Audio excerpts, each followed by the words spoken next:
Good evening, and once again, welcome to the Shadow Gallery. I am, as always, your host, James Donnelly. And yes, it's a day late, but it's time, finally, for new comics, bitches! So let's get right down to it, because there's a lot of stuff, again, this week, and a lot of really good stuff this week. Just fucking phenomenal. Seriously. Alright, so we'll begin with Moon Knight number 12. Now this, of course, is the finale of Bendis and Maleev's run on Moon Knight. I'm assuming due to poor sales. Because it wasn't for a lack of them making a really good comic, because the comic was really, really, really good. I was really a big fan of this incarnation of Moon Knight, and I think it deserved a lot better than it got, as far as from a fan base point of view, as far as from a sales point of view. But you know, when it's $3.99 for a book, and it's a comic, you know, it's a character that's not really that, you know, well known, or has kind of had some shitty runs before, people kind of tune out. So I can kind of understand that. They really should have, you know, Marvel should really start considering dropping its price point on more of its comics. But okay, so again, sad about this, but it came to a good end, because we have, you know, Moon Knight facing off against Nefaria for the last time as he drops into the police precinct to basically eliminate Snapdragon, who is you know, who dropped dime on him in the first place. And you know, and Moon Knight uses all of the, you know, all of the weapons in his arsenal to put a pretty good fight to Nefaria, but ultimately Nefaria is just a little too strong for him, and thus the Avengers come a-calling. I'm not talking about the ones that are in Mark Spector's head, but the actual Avengers. And a lot of it has to do with, of course, the Ultron head, and a lot of it also has to do with Echo's death, because Echo was an Avenger. And that was a really awesome part, is that, you know, basically, you know, if you take down one of our own, you're going to pay, no matter where you are. And I would have liked that fight to have been a little bit more epic, but that's fine, the way that it worked out. That would be probably my one complaint with this issue. You know, it has a really nice moment where Buck kind of geeks out over, you know, being recognized by Iron Man from when Iron Man was still running things at S.H.I.E.L.D. And, you know, just kind of a nice little postscript as far as, you know, Mark's show, you know, Legend of the Khonshu, or whatever the hell it was called, getting canceled because, you know, it was too expensive, nobody was watching, and the internet hated it. So, but fear not, because Moon Knight will be back, because there's the hint of, you know, in this issue we find out there's hints of Ultron coming back, and that we will have more Ultron action in the future, and Moon Knight will be a part of that, because he's kind of, you know, he's no longer part of Secret Avengers, at least to the best of my knowledge, and which is a shame, because I think that he's a really good character and a lot to work with there. So I mean, I just think that if handled correctly, Moon Knight could be a much more major player. I mean, even though we had Bendis and Maleev do some great work on him, and it just didn't get recognized, but it was really good stuff. Really, you know, again, another really tight script by Bendis, great art by Maleev. It just didn't get the numbers. So it happens sometimes, but very, very solid 4 out of 5 to the finale, Moon Knight number 12. Captain America number 10. We still have Alan Davis on art. I love Alan Davis on art. And so we have, you know, Cap is back, and it's Sharon Carter that pulls his red, white, and blue bacon out of the frying pan. It's it's just really, the whole previous issue with Machine Smith and everything that he was doing and how Sharon essentially fought him off. It was just fascinating, and I loved that issue. And this issue's a little bit, it's not as good, but it's still better than it was. Again, I'm beginning to appreciate more of the kind of 70s era Cap adventures that are going on here, because we have Cap and the Avengers, and in the New Avengers, and he's still Cap, but this book, like I said, Brubaker's kind of embraced this kind of 70s vibe, and it's actually working a lot better than I thought it would. I was starting to think he was getting really off track in a kind of Grant Morrison's Batman kind of way, as I expressed before, but thankfully it's not really going in that way. But we have this really awesome throwdown between the Mad Bombed Falcon and Hawkeye, and Mad Bombed Falcon versus Cap. And then there's this crowd of people that have been mad bombed, and some of them are actually Hydra, that have not been mad bombed, and they're just there to keep spreading the chaos. But ultimately, is because Cap's whole depowering was courtesy of Codename Bravo. He sprayed his blood with these nanites that were identical to human blood cells. So the technology that Tony Stark was using to help identify them wouldn't pick up. So, and that was part of what Sharon did when she was fighting Machine Smith. But again, this is it with keeping the 70s vibe, and with also making it modern enough to keep the going good. I think it's a good mix that Brubaker's got now.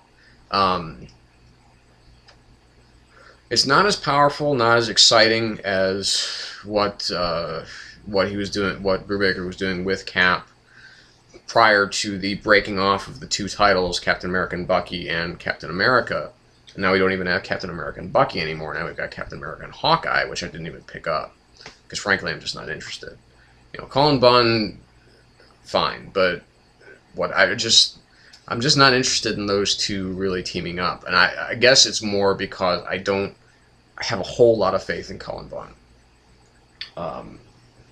But if you read it and you're out there and you liked it, let me know, because maybe I'll give it a try. But this was just, I loved the ending to this issue with Machine Smith. Just really, really solid stuff. I don't know if Alan Davis is going to. I think this is his final issue on this title, which kind of sucks, because I love Alan Davis's art. All depends upon who I get next, I guess. So, but again, a very solid 4 out of 5 for Captain America number 10. I think that he's taking it in a new direction. I think it's just going to take me a little bit longer to get more used to it, the way that he's going with it. But I know that he's still, he's really kicking ass on Winter Soldier. So, because that's the kind of stuff that I really like to read from Brubaker, other than, of course, things like Fatale and Criminal, all of this stuff with Sean Phillips. Bring us to New Avengers, number 25. And this whole issue is basically about it's hundreds and hundreds of years ago in the city of Kunlun, and how this kind of prophetic telling of of the Phoenix story, and how UT sees the Phoenix and this red-haired girl in his visions, and he wants to pursue more studies about that. And because every once in a while they'll go to Earth, the people of Kunlun, they'll go to Earth and then they'll come back. And so I'm interested to see where this is headed. But this wasn't a particularly strong issue, mostly because it's a lot of, it just felt very plotting. It just felt like, okay, let's go here already. I like Kunlun. I like that city. I just didn't like this. I just didn't particularly care for this issue. I didn't think it was very strong. because it's a very talky book. That's all it is, really. I mean, there's no action to speak of. And that's where New Avengers has really kind of gotten my blood up, is because that's really been a very, kind of combat-oriented book, whereas Avengers has been kind of lacking in that respect. And so it's a 3 out of 5. It's not bad, I should say. I mean, I really didn't think it was bad, because I think it's a really interesting kind of little, trip into the past and into the present as well. But it's, I just wish it could have gone elsewhere with this. But hopefully we'll get more of that in the next issue. And again, Mike Deodato's art, most of the time is worth half the cover price as it is. So at the very least. So again, 3 out of 5 for New Avengers number 25. Secret Avengers number 26. So we've got Beast, we've got Valkyrie, we've got Thor, we've got Captain Britain, we've got Protector, we've got Ms. Marvel, we've got War Machine, and we've got Vision, all basically heading out into space to try and stop the Phoenix Force from arriving on Earth. And, Thor's kind of coming in, with, kind of full of, bonhomie and just this lust for life, and of course it's all about having a couple of drinks before we all die, essentially.